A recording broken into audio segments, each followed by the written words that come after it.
Welcome to Behind the Mirror podcast. Thank you for watching, listening, liking and subscribing. I'm Lisa. Hi, I'm Laura. And I'm Gary. Welcome back, Gary. I'm back. Hey, he's back. Cannot keep me away. I'm glad. I know. I'm glad I'm now part of the team. I'm glad. No, I'm very absolutely. glad. I know we said the exact same thing last time, but I actually watched the episode and I really like it. Welcome back, Gary. Actually, I watched it yesterday when I was doing my dressing room, see when you phoned me, and I was just like, it was such a good episode. It was I just love being here. I really do, and I love you girls. So. Oh, love it. We love you I do too. love So this. I think we should probably address why we're we're wearing what we're wearing. Well, come If on. you don't already know. If you don't know, we're not posh, but we obviously we've got to talk about everything that's been going on with Posh and things like that. I'm going to say I don't really care about it. I'm not going to lie. I know the world went crazy for it, but who cares what she was doing? But it went massive, and I'm like, nobody's even seen a picture, and we're all imagining what she was doing. That's why I think it's gone like that, though, isn't it? Because people now are making like memes about like the way they think she was dancing, and I tried to get ChatGPT to make a picture of. Remember the bit in Dirty Dancing when he's got the woman on top of his shoulders? I tried to get it to make a picture of that for me, and I was going to be Victoria, but I get it done the lift. So I don't know if you see it on my Instagram story. I'll show you it later. so did you see she's went to number one? Yes, I know. And I prefer our song with Dane Bowers rather than the Not Such an Innocent Girl. So the reason that they've made that one go is because of the words in the song, obviously. Because she's which supposed I to be a didn't rebel. get. Because I thought that's a random song. Why have they picked that one? Oh but no, it makes I knew sense. exactly what it was. I'm a It bit totally slow was. with So for those listening and not watching, we are wearing black t-shirts that all say Posh on them. And we are doing it as a sort of stand to sticking up for You're Posh. sticking up for it. She was always We're my sticking- favourite. I was always going to stick up for Posh. She was my favourite. You see in the film when she was with her on their army gear, and then she's got her wee army dress, her wee kind of a wee one that goes there. I thought, oh, she's so classy. I love her. I do love her. But talking about the dress, Yes. what colour do you see in the dress? Oh, no, not even. Right. So Gary has brought back to our lives. Do you remember is it black and gold? Is it gold and white? Is it blue and black? Blue and black or whatever red and that gold. one at the dress, and he sends it over, and I'm like, it is 1000% it's gold and white. Laura said the same. Everyone else that we've encountered has said it's not. So Christine gold and white, and then so I remember when it first came out, they said you have to darken your screen or you change exposure or something. So anyway, I changed the brightness on my screen, and at that point, Christine black and blue, which totally blows my mind because I'm watching the same screens and I can't see it. But Yep. So we're clearly colourblind hairdressers, so that's a really good thing for our career. There we go. But the thing is, when I'd put the poll on my Instagram, there were so many hairdressers that also agreed with you. It's not to say that it's so. it's such an interesting topic. It's like, why are you seeing that? Because I know for a fact that it is blue and black, because I'd done my research when it first came out. There was a woman who worked in, I think it's called Penny's, which is Ireland's Department version store. of Primark or whatever. And a woman who says, I worked there when the dress was on sale. It is blue and black. So this is why I just cannot understand why you see white and gold. You're at Because it. It's There's- definitely you're white at and gold. it. You're So at it. we're going to put this dress on the screen and we want you to Vote. yes. What do you see? Do you see it as blue and black or white and gold? Is this the Truman Show? Is Gary texting you before you vote to tell you just to make me and Laura feel stupid? Because it definitely is gold and white. I remember It's at not. the time though there was so many people seeing one or the other, and that's why it was such a big thing, because people just when you see one, it's hard to believe that other people can see something else. So I had a client, spoke about this the full day on Saturday, so I showed one of my clients and she's like, no, it's white and gold.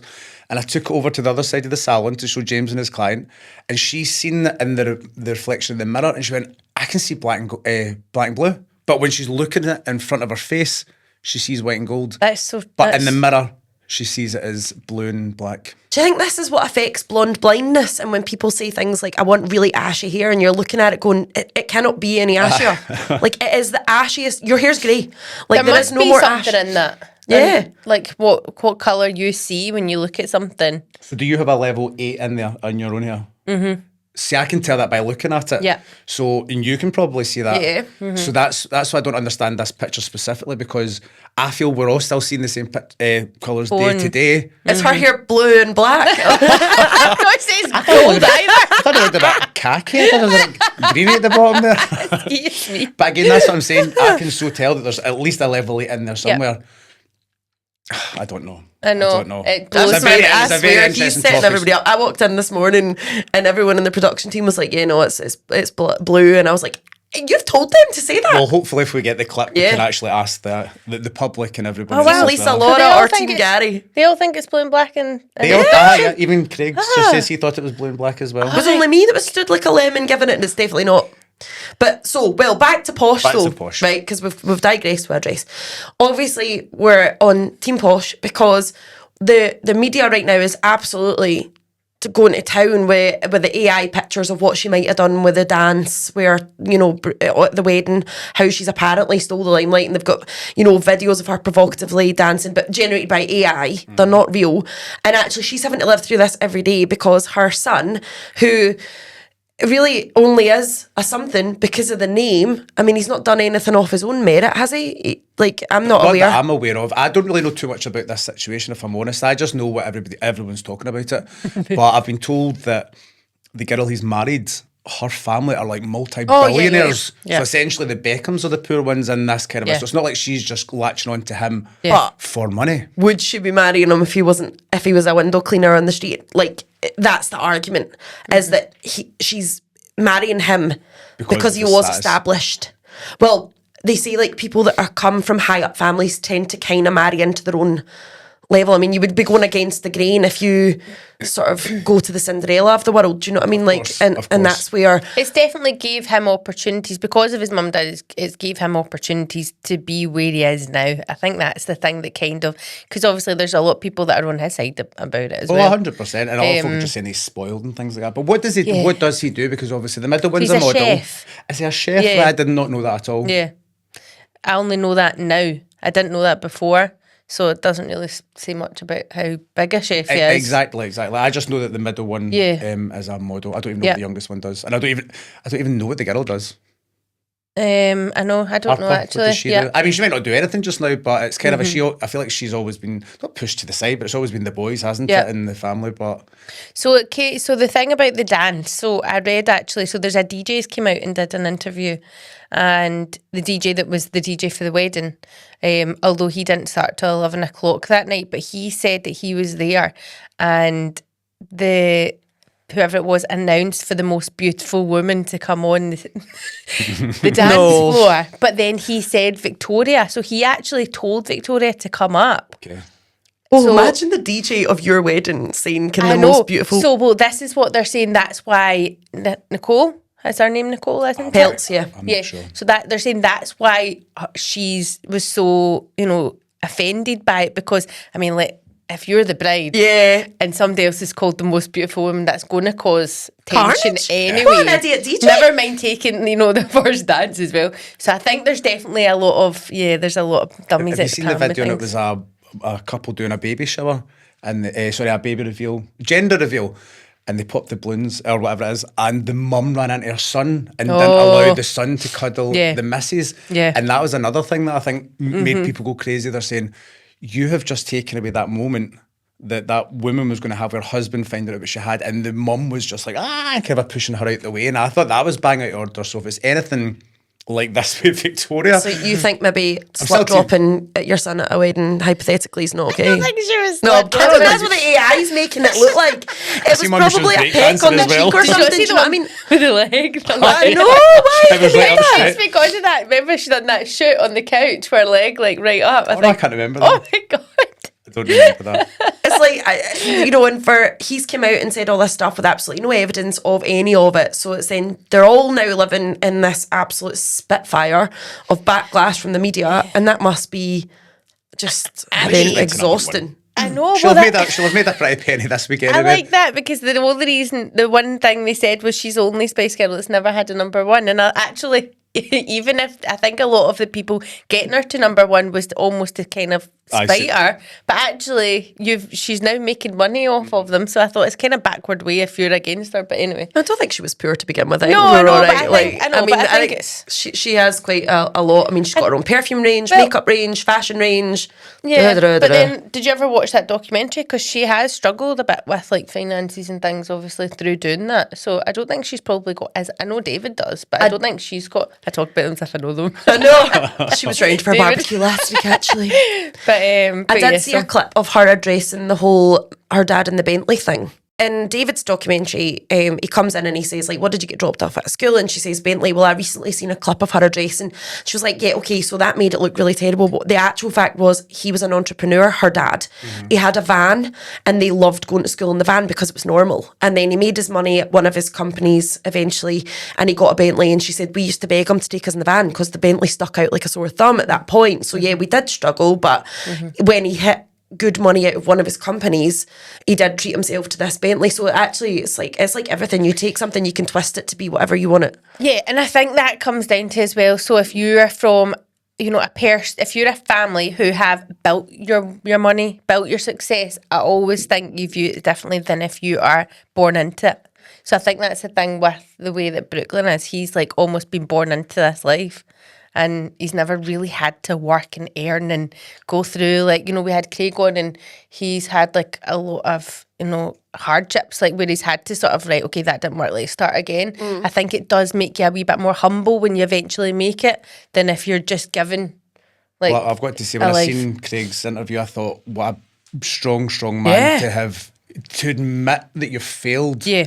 And start again. But I don't think there's anything wrong with admitting you're failing. I think that's such a strong thing. And see, when I seen it, I was like, what a man. What a man. Good on him. Good on him. If you're watching 100%. Craig, good on you. Where are you? Good on you. Well, he's not in this room. But what else were we going to say? I was going to say more about Victoria. Oh, so I was saying, because we're on the topic of Victoria Beckham, did I send you the screenshots from the scammer that was pretending to be Victoria Beckham? Oh. Honestly, we've not got long to talk about this because we've got so much to talk about, but I kept that scammer going for a week. So how did it start? Tell us from the beginning. So I'll send over the first image to the team. Please put it on the screen so everyone can see it. If the listeners want to listen, they can. Basically just a random message from Victoria Beckham saying, hi. Victoria Beckham. You're worse than her. She's making it like she's having dinner with these folk, and you're like, Vicky just sent a wee message over there. It was like, hi, handsome. It must have been her. Definitely Victoria. Definitely her. Right, where are we? David's busy. But it was the bit as well when they were saying, it was the bit as well when it was like, I says, have you fallen out with David? And it was like, he broken my heart. Did you see that bit? Aye. And then it was the bit when you said to download Tinder. There's so much. I can't read it all on now. But yes, basically, I kept that scam going for a week because I hate scammers. I absolutely hate them. I think it's disgusting what do you think the purpose was for them doing that? So that's a romance scam. Right, okay. This is massive just now. So I watched a show called Scam Interceptors on BBC iPlayer. It's filmed in Scotland as well. Oh my God. My Nana last night was telling me that she literally knows the guy that's on the show. Well, so she was at a Burns night with what was my granddad. He's passed away now. And his mum, so the TV host of that show. So is it the Rav guy or is it the John guy? I'll need to get the name. But basically, they were all at a thing together. She was literally saying last night that she was sat at the table and his mum, he was only a tiny baby, he was being breastfed at the time, and she was doing the answer to the Burns supper. So yeah. That's pretty cool. And his dad passed away with Parkinson's. He was also a TV host. I'm just trying to make sure if we're talking about the same person. Oh, Scam Interceptors, yeah, 100%. But it was so good. Amanda Holden, she's been getting done. No, it's okay. It's Amanda Holden, she was on doing a celebrity one because people were using her images, and then people were getting a bit smart and saying, send a video, and they were doing an AI video, but these people are so gullible that they're even falling for, so they're sending an AI video, she's got an American accent. Now, if you're a fan of Amanda Holden, you know she's not got an American accent, but there's so many people falling for these romance scams, believing that celebrities are speaking to them. It's so easy now, isn't it, to kid on you somebody else? That's what the whole Victoria Beckham thing was. That was somebody trying to scam me, but I thought... For money, though? What's the point? Yeah. Oh, right, okay. Because obviously you don't want to just believe you're in a relationship with Victoria Beckham. That can't be the point in the scam, surely. And I was just like, oh, you've picked the wrong person to try and scam here. So it was like, where are you from? And I Googled where Victoria Beckham grew up, so I told them that's where I was from. Is that why you said that? Because I was like, that's such a random place where you said you live. That's where she grew up. And I thought, surely if you're going to scam someone, at least do your research to find out where this person grew up. And it's even when they says, have you got any kids? And I'm like, yeah, I've got Harper, Brooklyn, and Mackenzie, I said was the other one. Obviously, she doesn't have a son called Mackenzie, but I was just like, please do your research if you're going to try and scam someone, and see, because... Please do your research, public. That looks like a plea right now. I hate scammers. I think it's disgusting what they do to people. They take people's life savings without a shred of guilt, And I thought, do you know what? I'm up for this. Come on then. So how did it actually finish? Because I only seen like you kept going for a week. Kept it going for a full week. And then eventually did they click on that you were winding them up? No, or? so what happened was Victoria was saying... Again, he's putting air quotes for the listeners. Victoria was saying, I'm doing a new film in Gift Oak, right? A film. You're supposed to be a musician. Would love to meet you. And I was like, great. And I remember saying, I'll get us a steak bacon, a bottle of White Lightning. And again, just stuff that you're thinking, you're not even listening to what I'm saying. But I had to pay a £500 gift card. Right. Just to prove that I was loyal. Right. So then I'm saying, well, I don't have £500. I says, but see, because you have a lot of money, why don't you send me it? And I'll buy the gift card with that. And I went, and that way we can still meet each other because you really want to meet me. And she was saying things, you light up my life and you make my day better. And I was like, oh, Victoria, this is so nice. Are you going to write a song for me now? This is so nice. I told her I'd take it to the Beefeater.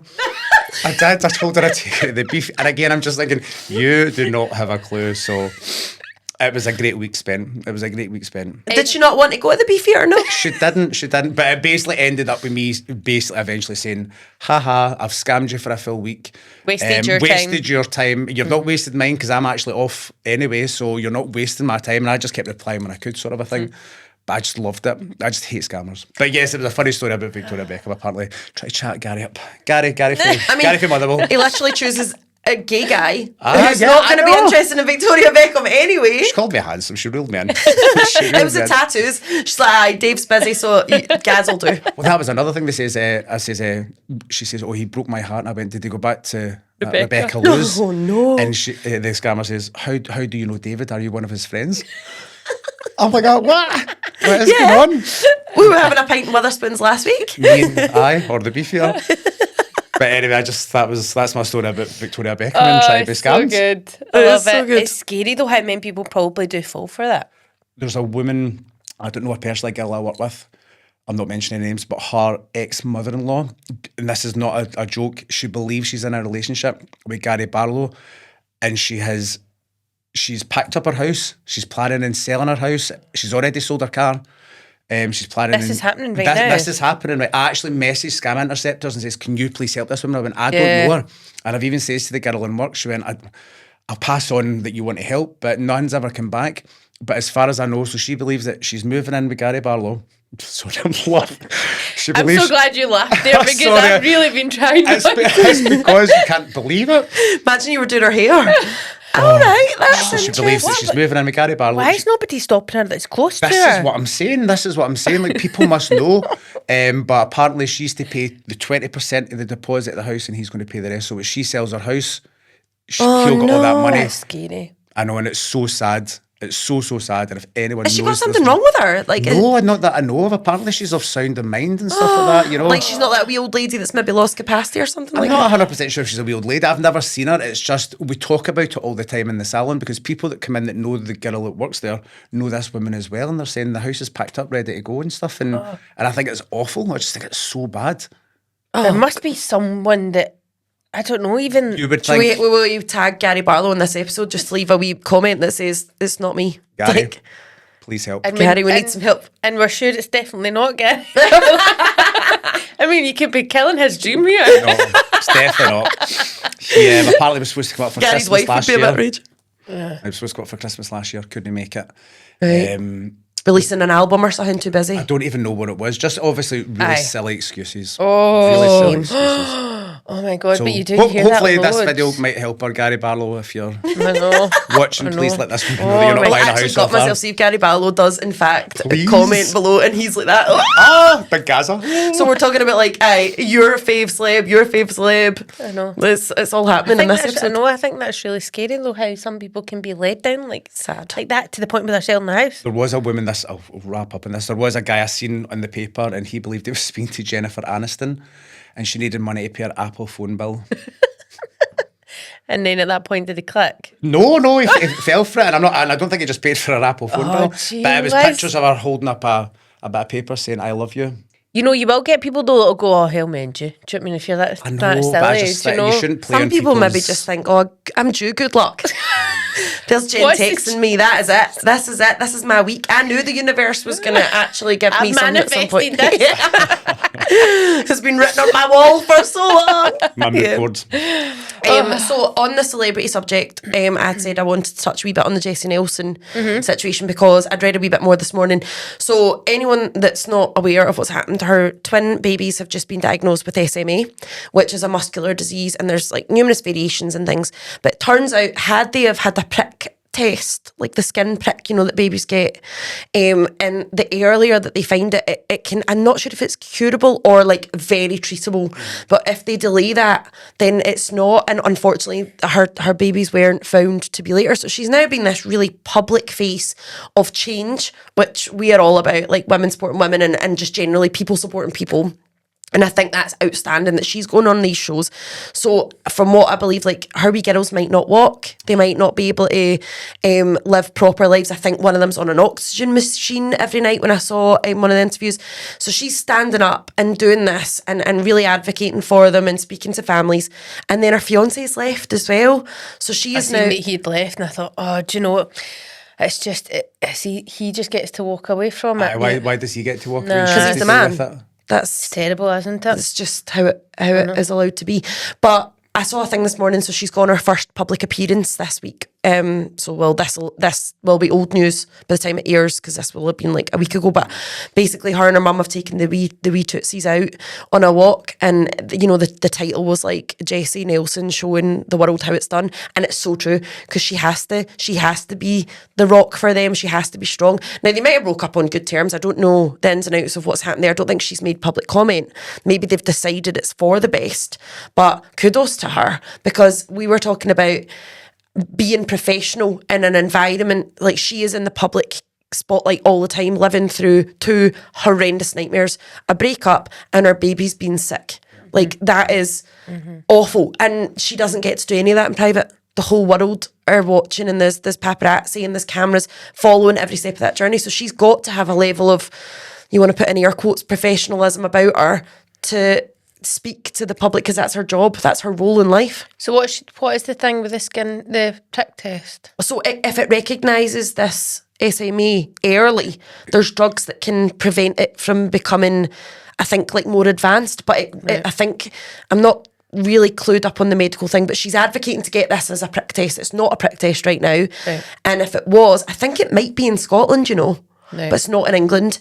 If it was and they catch it early, basically they can, like I say, either treat or cure it. Because they do the heel prick test, but I don't know actually what that's for. Well, it's numerous things get tested in amongst it, and that should be one, is what she's saying. Does that get done from when a baby is born, or do you need to seek that out yourself? No, it's the first few days. The midwife comes out to your house and does it. That's horrible. Like they have a wee sheet and it's like got circles in it, and they have to prick the heel, and they have to like wipe the blood. And your baby's screaming, and your brand new baby that is like the most precious thing, and you're like gonna not do that. I know if it's going to help prevent things. Well, of course, I definitely, 100%, definitely. So I know.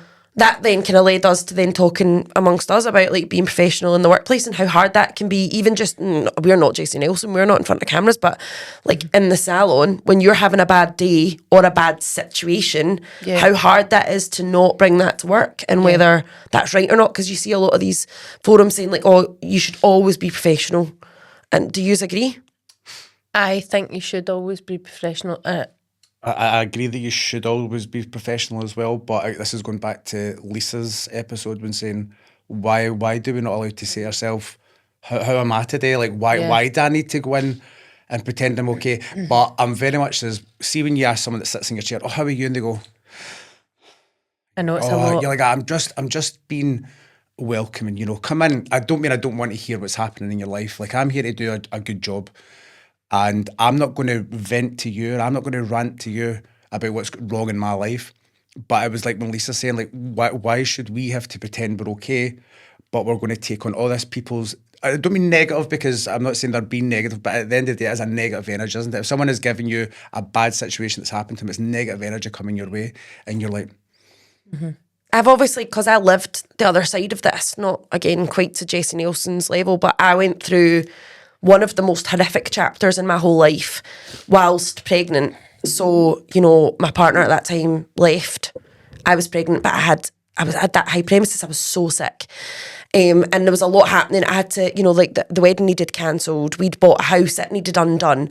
So the stress was just, oh my God, unbelievable. And I think I look back and I know I was not professional. Like, I know that. I was like not blaming it on the hormones at all. I mean, I was devastated. I was stressed. I was under so much pressure. So I know 100% to look back on that. I don't know now if I could have behaved any better. Like, now I'm well, I'm good, I'm okay. I'm not sure if I could have done a better job of putting a face on it. I know that there was, like, some people would come in and I would be perfectly great, and then I know that there was clients that had followed me for a much longer time, and they would know straight away, are you okay? And be like, no, not even a tiny little bit, but like, we're just going to do it. And I used comedy a lot as a deflection on, like, the situation. My situation was quite public. Just what was happening, because I had bought this house and all my clients knew about it. I had my wedding booked, everyone knew about it. And you need to tell everyone that, that's cancelled. Yeah, so then it's not like you're trying to air your dirty laundry, but it's naturally just like, oh, how's wedding plans? Yeah, so actually not so much anymore, and everything had to keep coming to light, and it was like reliving this nightmare over and over and over every hour, every appointment. For every 6 weeks. So this is quite interesting as well, because I was actually thinking, see, if anyone asks me if I'm going on holiday, I am not telling them. Because I cannot stand the questions that everyone asks that no one cares about. What time's your flight? Who are you flying with? What's your baggage allowance? Where are you staying? Is there a group of yous going? Is that a hotel? Is that apartment? It's the same. So see, whenever I'm going on holiday, I don't tell people when I'm going on holiday.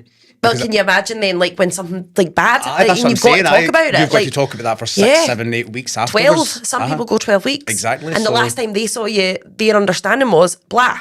And then when that changes, you've got to address your life. It is like being a hairdresser sometimes is like, when bad things happen, it is like you've got to publicly face it, because they've known about it. Like, they weren't bad things at the time. When I booked my wedding, it wasn't a bad thing. It was really exciting.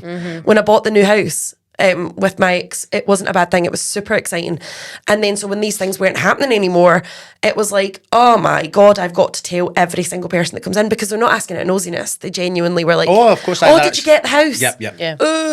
I think for me, having been through obviously a different situation, but still something that I had to then talk about clients with, I think now probably there's very few clients that actually know very much about me. And I think when you're talking about the professional thing, I think when I meet a client, I know I make it all about them. I'll cover like the basics if they ask. Do you know what I mean? Like, my partner's name, I've got 2 children.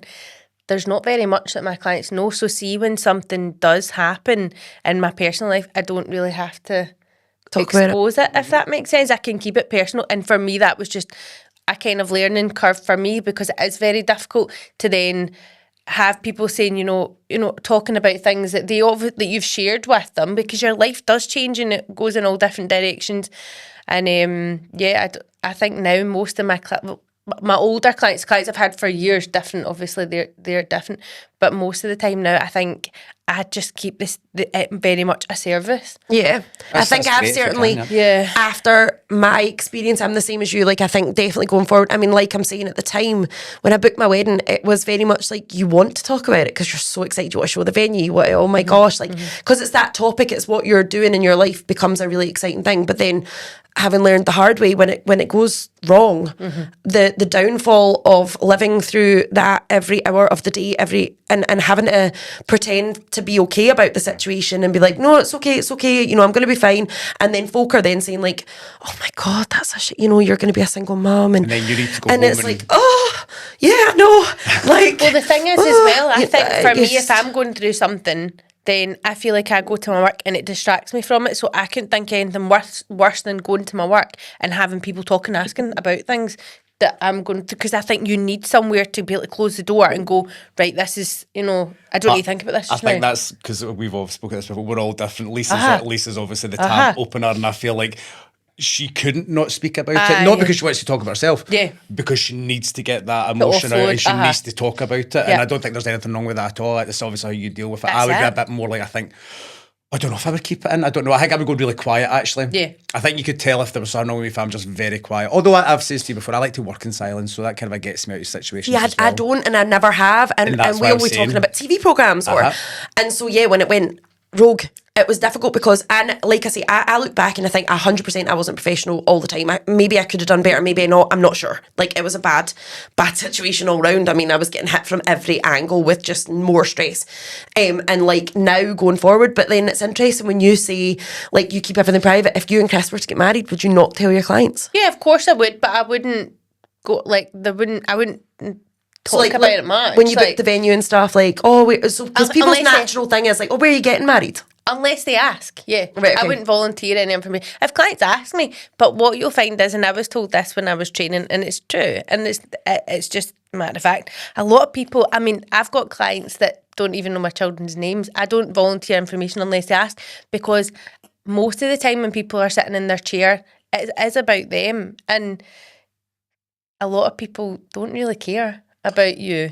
So it's one thing I have also learned is that people ask you questions just so they can tell you their answer. Mm-hmm. So something I've learned recently is, as I say, I like to work in silence. So, and I've had a few people in the past. So I'll do my 15, 20 minute catch up, and then I'll say, I'm going to go into colour mode. I'm just going to concentrate on doing your hair. And then it'll be like, are you going on holiday this year? And I'm like, no, I'm not going anywhere. And I'll go back to start working. Well, me and John, we were away to Dubai, 5-star, all inclusive. And that's what they've done. That's what happens. People don't want, they don't care about what you're doing. They want to tell you what they're doing. And that's not about everybody, but it's just what I've experienced in the past. And I know that's true. Most people like to talk about themselves. Yep. And I think it's the easiest way if you're ever struggling with conversation with a client. If you get a client that's maybe a bit standoffish or nervous, I always, and I've said that to the team as well, ask them about them, because people naturally come out their comfort zone when they're talking about themselves. So I think that's, and people will talk about themselves if, the full appointment. I mean, like, my clients, I think they just see it as hysterical now, because it's like, one of my clients said to me, she's like, I actually love hearing about what's happening in your world. It makes me feel so normal. Oh. And I'm like that, like, where's the stockroom? It blew into the Clyde. Fun story that actually happened. It has blown away. Like, and I think it's coping mechanisms, isn't it? That's how you obviously deal with things as well, because it is humour. Yeah. Or I try. Because can you imagine you went into your stylist and it was like, yeah, Sheila, so the shed blew away. It's in the Clyde. I lost $3,000 of stock. It's not fair that you can't do that either, isn't it? No, you should be able to be like, I'm so scunnered. My salon's the Clyde. The salon's in the Clyde. But you have to be like, what can I do for you today? What can I do for you? Don't worry about that roof, and don't worry about that leak. Here's your umbrella for your appointment. Hold your bucket. Like with that sword in the for stone. Your knees. I know. It's just how everybody deals with things. I know, but it's definitely, I personally, obviously, like all of these things I've talked about, and I actually find this episode really difficult, because when we were saying where we're going to do it, and I didn't want to share too much, and you guys know there's a whole lot more than the surface level that we've scratched on what was happening and how hard that was. But it's hard to talk about the negatives of yourself and then actually be able to say, I probably could have done, maybe I could have done better. I mean, I was in a very sort of difficult situation at the time, and I was pregnant, so I mean, your hormones are just in hindsight, isn't it? It's like, we all know, like, just because, again, it's like maybe that acceptance thing. You maybe could have done better. You handled it the best you could at the time. 100%. And that's all anybody can do, regardless of how you acted, whether you thought it was professional or not. You've done the best that you felt you could. And just because I maybe would do something different, Gary would do something different, we're all human, and it doesn't make anybody right or wrong. You just do your best at that time. And I think as well, when I'm saying these things, like, some clients would come in and we wouldn't talk about it at all, but it was maybe the clients I am close with. When you're saying, like, clients want to talk about themselves, like, I've built such genuine relationships with some people, in my salon. So they were coming in, they instantly were like, are you okay? Because they knew. And I'd be like, no. Or things would happen. I'd get a phone call or I would get a text or something that I would happen to see in the middle of my working day. And I'd be like, oh no, I'm not equipped to emotionally deal with this right now in a private way. Like, and then I would, again, because I was pregnant, you're crying, and it's like, oh, was it the best? No. And I actually pride myself that I only cried in the salon once throughout my whole pregnancy. I think I was, the rest of the time it was in the bath at night. But yeah, that's where it's hard if you're on your own as well, because you can go, I could go like, can you take over that blow dry for me just now? I can't, I need to take a minute. And then you can come back, and then, when you've pulled yourself together, whereas you can't do that. Which is different. And you just got to do the best you can, but that's the same as any hairdresser that's maybe facing something that's difficult, to know that, I suppose, no, you just deal with it the best you can today, and then you can reflect later on, and whatever you do is probably going to be right, because you have to do what you have to do to keep yourself sane, pay the bills, keep your business alive, whatever way that looks for you at the time. But because it's hard. Imagine the amount of people that are going through like divorces, deaths in their family, you know, child loss. There's so many horrendous things that can happen to you throughout your career that you've then got to go in and just, That's where it's hard. wonderful. You know, When and it's a that is hard. one-to-one service, I think that is where it's difficult, isn't it? Like, keep maintaining that boundary of professionalism, but, you know, and still creating a bit of a relationship. And you're human. So going on about relationships, so obviously we were talking about the client that I texted last time about having to get rid of Yes. her. So her son texted me 2 days later, and I was sitting in my summer house and I was having a wee beer and I was doing some socials and stuff, and I seen the message come up at the top and I went, Oh, feel sick. I went, right, I'm ready for this. So a bit of the backstory though, what I do want to say is like, see the son, I used to cut his hair as well. Really liked him. Really liked him. Great guy. He came out as gay later on in life, and I've said this story loads of times. If he'd come out when he was younger, we would have been best pals. But it took him a while to later come out, and then obviously life happens and you've got the business and all that. But I feel like we would have been best pals. And I was very concerned about him seeing the video because I knew straight away he would know who it was about. He was the first person to like the video that went on Instagram. That was fine. And it was the next day, I got a message through Messenger Facebook, and he was saying, hi, seen the video, I just want you to know there's nothing wrong with the video, it's your story to tell.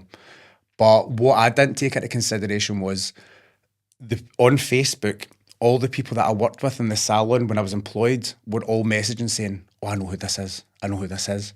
And me trying to be Billy Big Cojones was being like, oh, message me privately and let me know who you think it is. That's DM wrong. me, babe. That's wrong. That's bullying.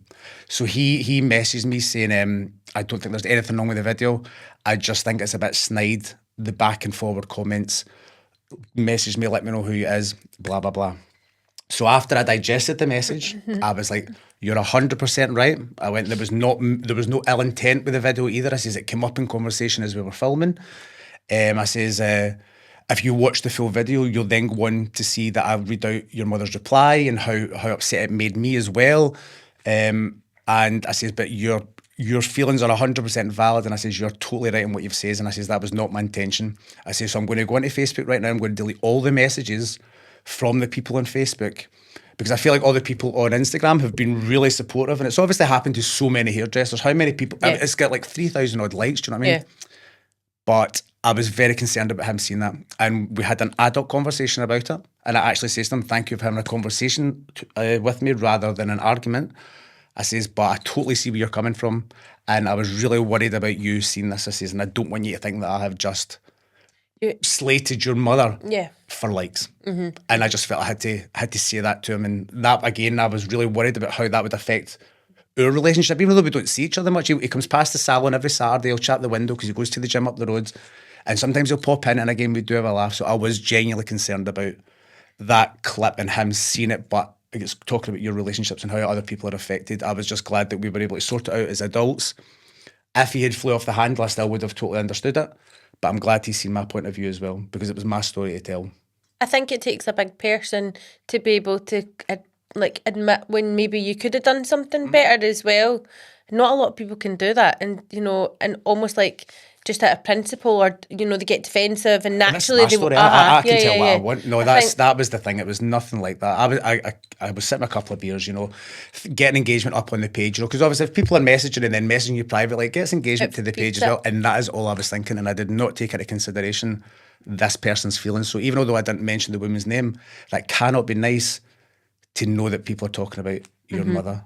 And that's what I had to be. I was like, you're right. Sorry. Hands up. I do apologise. 100%. It's really difficult though, because obviously you're trying to talk about something that affected you, and it is, there was reason for it. And I think that's probably why he agreed, there wasn't anything wrong with actually you telling the story. It was just maybe like the after almost creating totally get that. To hold my hands up, take 100% responsibility. Yeah. There was no intent to hurt anybody with that, but I totally get people were hurt by that, so I do apologise. Yeah. I think then we're on a theme of like both different reasons, but we're both coming out and saying, could I dealt with something better? Yeah, probably. that's what I'm saying. That's hindsight. You do what you think's right at the time, and then you can only say sorry for it after the fact. As long as it's a genuine sorry, though. Yeah. Because I do, like you're saying, I think a lot of people just throw the word sorry about left, right, and centre just to get out of situations, but I think it's the most attractive trait in anybody being able to admit when you're wrong.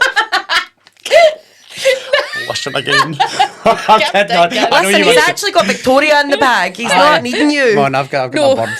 but I do. I just think It's maturity. I love anybody that can actually hold their hands up and say, I'm quite good at it. A lot of people aren't, and So again, it's like when I watched, because I watched all the podcasts, so I loved Lisa's one, and it was like Lisa saying, see these people that can't say sorry, just say sorry. But again, with intent, but just say sorry and that's it dealt with. See if you're one of these people that just can't apologise or admit when you're wrong. You're never going to have that clear conscience. You're always going to think later on in life, I was still wrong at that point. But they think you don't have know to that. take it, I know. That's where it's different. We know that. Like, we're sitting openly saying, I'm reflecting really heavily, and that takes quite a lot of strength in your own self to admit into your own self.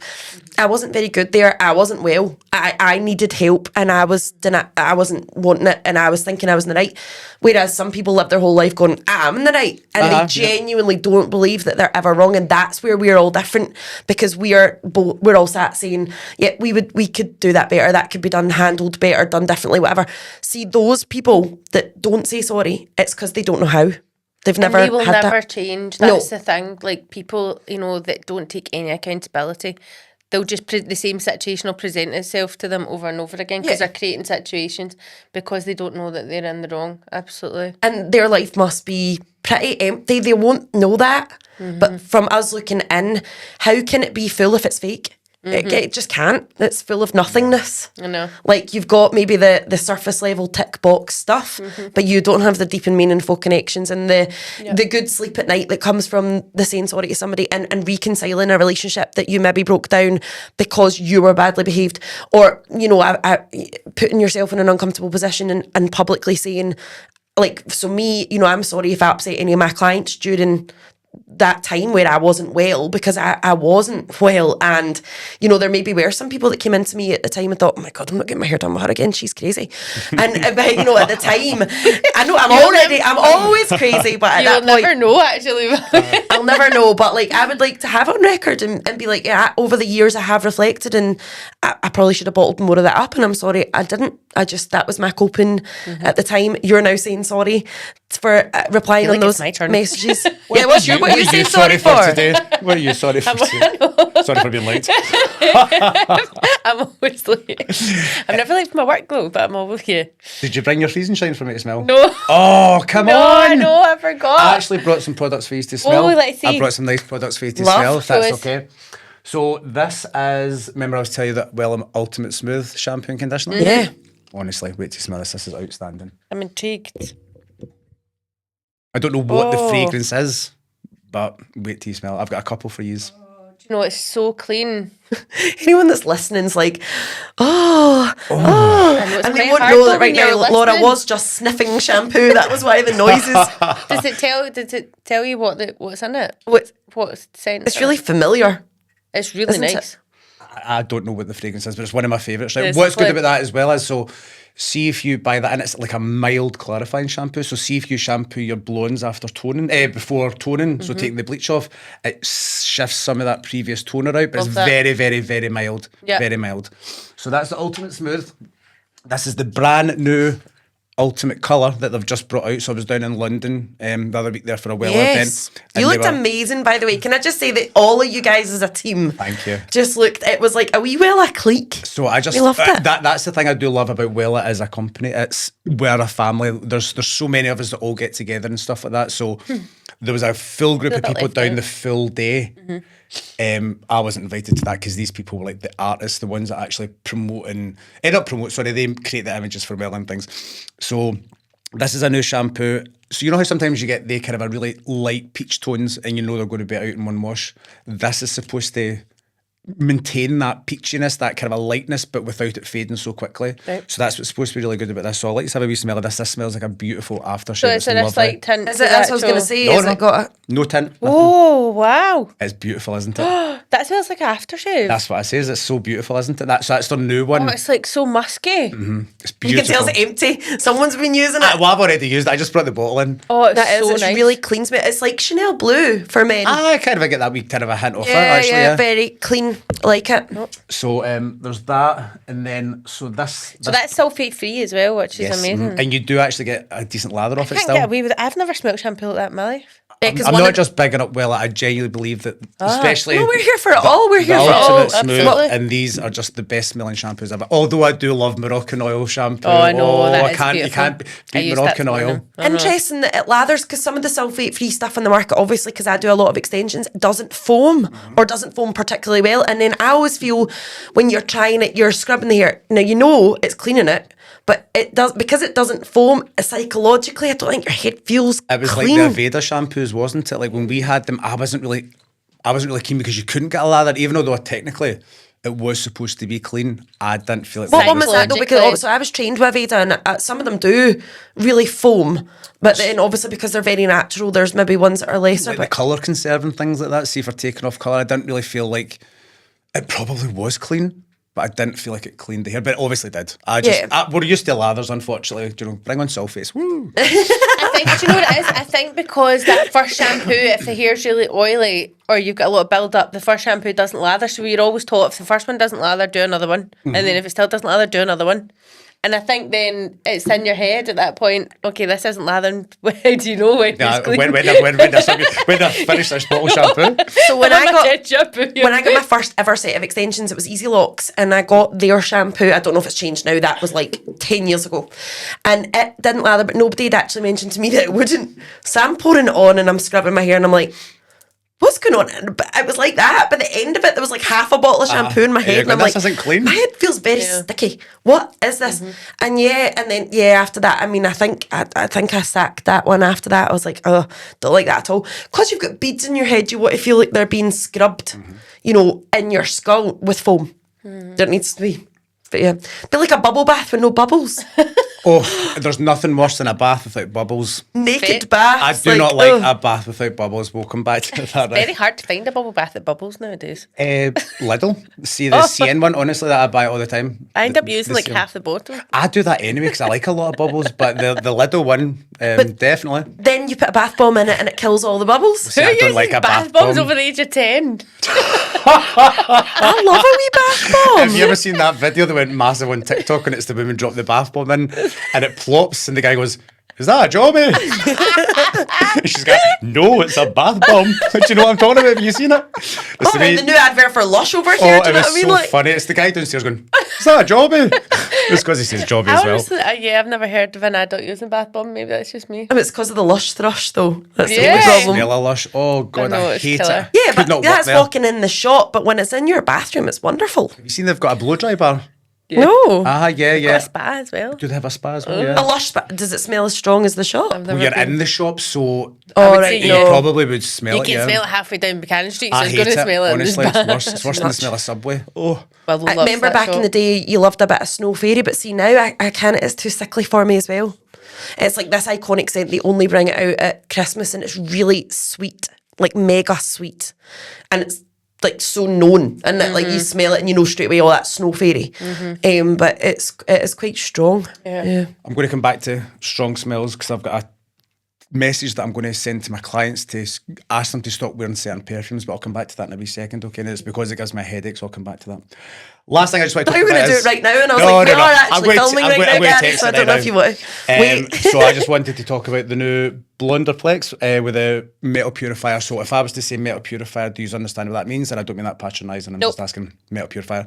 So, well, most of the products in them have a metal purifier, so we're I very noticed that lucky. on the shampoo as well, actually. We're very lucky in Scotland. We have the best water ever. But further down, the harder and harder the water gets, and that actually affects your colour results. So a metal purifier basically takes out all the copper from the water and allows you like kind of a better colour results. Like Malibu Sea.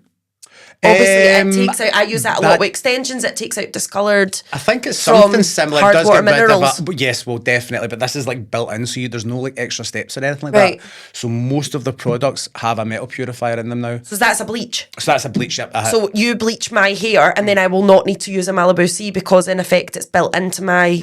Wow. So I'll help strip any impurities from the hair while lifting. Now, they said that it's made an even better lift than the previous one. the one I've been using before was amazing, but again, I don't know if it's because we do live here and our water's much better. So I actually loved the last Blonderplex that they had, but this is guaranteeing like level 10 lift kind of a thing. Really good. So I've actually got the Blondor in the salon. I use that. I've got a love-hate relationship with Goldwell's Oxycar, yeah. It's perfect for some clients, but it's very strong. Almost too strong sometimes, I think. Strong in what way? And the lift is insane. Yeah. Oh, right. Blowing me. Yeah, right. So see, there's some clients that their hair just, even hair like mine, where it's fine, not necessarily fragile, but I just felt like it was too powerful for them. They changed it, and I hate when they change things because You I get loved used to it a certain before. way, and then all of a sudden you're taking someone's foils off, and you're like, oh my God. So I've kind of played around with a few different ones. But I do have the original Blondor in the salon, and I do like it. It's definitely not as strong as what Oxycar is, but I do like it. So yeah, I'm quite intrigued by the new one. I prefer Blonderplex to Blonder. They say it gives you the same lift. Although I've just realised here that this is Blonder here, but it's Blonderplex. Yeah. So that's got a Plex built into it as well. Yeah. You can follow with a step 2. I think you're supposed to follow with a step 2 actually. But I personally don't always use the step 2 because not everybody wants it. But I will always use this bleach regardless. Always use this bleach. But they've got 5-minute toners as well, Blonderplex toners, and they've got the step 2 built into the toners as well. So there's stuff like that going on. Love it. Cool. I use Oxycar on everyone, just about. I have trialled Milkshake's blueberry bleach. It smells of blueberries, but I felt the lift was pretty slow. Okay. So it'd be all right, if you've got someone that just needs maybe one level of lift and they're quite happy to just sit for a while. But I did feel like it was a slow build lift on Has that. ever tried Finola bleach? No. Oh, it was brilliant. It was brilliant. I don't know What where do you mean? Why are we saying was? Is it not a thing because now? I can't seem to find it. I remember I was using it quite a lot, and then all of a sudden I couldn't get it. I didn't even know that was a thing. Neither And it did I. smelled beautiful. Just Finola shampoo. It was great. It was a brilliant bleach. But well. not as good as this. Yeah. So what's your thoughts on a client bringing their own products? Are we talking here like shampoo, or are we talking colour? No, not colour. I suppose both actually. Yeah, I've never really thought about the colour thing. I don't know that your insurance would cover you. That's what I Yeah, had colour. somebody messaged me once before. It was for a Vivid, and she very specifically bought this stuff. For me, my fear was that it was going to be henna. So it was like a random brand I'd never heard of in my life, and she wanted that put on her head, and I was like, "There's no way I'm risking Was my it insurance." a direct dye? I didn't get that far. It was a brand I'd never heard of. It looked like it was bought on like sort of eBay, Amazon type thing. So I had no clue. She just sent me the logo.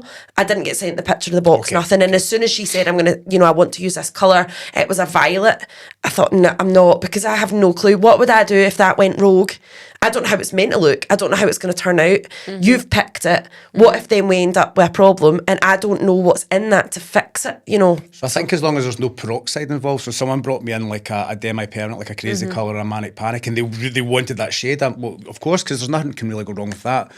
A Manic Panic's like a really well-known brand though, and Crazy Colour and stuff like that. Yeah. This was like a weird henna-based type maybe thing. I know you need to obviously do your research to find out, but I'm just saying that if someone brought me something in specifically like a crazy colour and they wanted that on, I would use it because there's no developer. Yeah. There's no way there's going to be a reaction to it. If someone brought in so I've got a girl in the salon, she has a weekly blow dry and she brings in Olaplex shampoo and conditioner and she uses that on her. I would never allow someone to bring in like a box dye or another dye apart from Wella. In fact, I wouldn't even let them bring in Wella. It would still be me. I wouldn't allow hair colour to be brought in. But you can bring in your own products if you want them used, but your price will not be cheaper. I was going to say, because that's obviously part of it then at that point, if they're using their own shampoo, conditioner, mousse, whatever it is, product-wise, do you keep the price the same? 100%, Yeah. 100%. It's their choice to bring in that product. Yeah. I actually, Still gonna give them- interestingly, I used to do a wee lady's hair and she'd had surgery on her head, and it was the nurse or the surgeon or somebody had recommended for the hair to grow back, this specific medical thing. The only thing was stinking. Like, oh my goodness, it was really medical smelling. Polytar? I don't remember. Might have been. It was. Polytar. Well, I like to smell it. I I'm big on smells. had to use that, but yeah, the price doesn't change. It doesn't. I wouldn't be bothered. I quite like using products that I know to be cruelty free, but like if I'm not spending the money on it, I'm a bit like, well, you lined the purse, so all good. So here's another thing as well. So see, when you have like your cut and blow dry price, is the blow dry complimentary Or is that a charge? So if somebody comes in and they've booked a cut and blow dry, and then they decide on the day, oh, I'm going to be going to the gym, so you don't need to blow dry it. Do you reduce the price, or is it still cut and blow dry price? No, because it's their choice not to have it blow dried. You've booked in for a service. You pay for that service. Yeah, it's the like a time, isn't it? Because you're going to be sitting twiddling your thumbs at the end of it, so it's like it's difficult. It's like a no-show at that point, because I'm not being honest. See if somebody comes in and says to me, I don't need a blow dry, I'll be like, off you bob. Off you bob. I'll put my feet because up. a lot of people would then expect to have it like as a wet cut price. Well, that's like you can't send someone out with wet hair anyway, so No. you would at least need to blast it dry anyway. So Yeah. Do you know what I've always found really, really uncomfortable and really difficult? See, when a client shows up mega late, let's say there's a 1 hour appointment, say it is a cut and blow dry, and they're like half an hour, 40 minutes late for that appointment, then it's their fault. But if you can't fully blow dry them, do you still charge the full amount? Do you know what I mean? Like, I find that really uncomfortable. I wouldn't do the service if they were 40 minutes late, and I would charge them. I would. Yeah. I wouldn't do the service think because you're then going to have a back-to-back knock-on effect of your day being 5 minutes, 10 minutes at the most. I get things happen. But like, so for example, I've got a hair and makeup package, and they get their hair done and their makeup, and it's a set budget package. That's what it's called, budget night out package, something like that. And sometimes they've showed up really late, so I've had time to do their makeup, no problem. But I'm like, look, I can't do your hair. Do you still charge them the full amount, even although it's not your fault that they were late? Because that then becomes a very expensive makeup on its own, or hair, or whatever you've had the time to do. That's where it's difficult when you're on your own. Yep. It's also how your own feeling about the situation. So Yeah. technically you should still charge. But It's if like you're a no-show. If you're doing like packages like that, then would you ask for the money up front anyway? Or would you want just paid on the day? I mean, I get paid on the day, so but it is difficult when somebody shows up that late and you've done half the service. Well, what might be quite good is if you offer that package, if someone's booking in for it, you take the money up front. And if they're late... See, the admin involved in all that, I've looked at this before, I know, and the I know. admin It's is easy just to so many say man things, hours. isn't it? You know, it's easy to but say it's things. true. That's where I know actually even taking like half the money up front. Do you know what I mean? Yeah. And it Yeah. doesn't feel this because it's hard to ask somebody for money when you've not done something. I think that's why so many people they don't. But then we lose the wage, Push and the you've got staff to cancellation pay, fee, and you've got, and then all of a sudden, what was a healthy looking day Yeah. is a negative. Yeah. You're like, Yeah. I Yeah. know.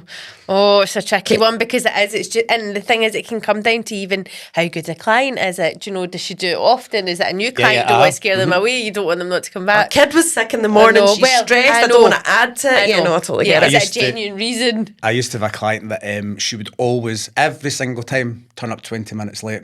Never really apologise. Never really, she wouldn't come in with a Starbucks or anything, but would never really acknowledge it.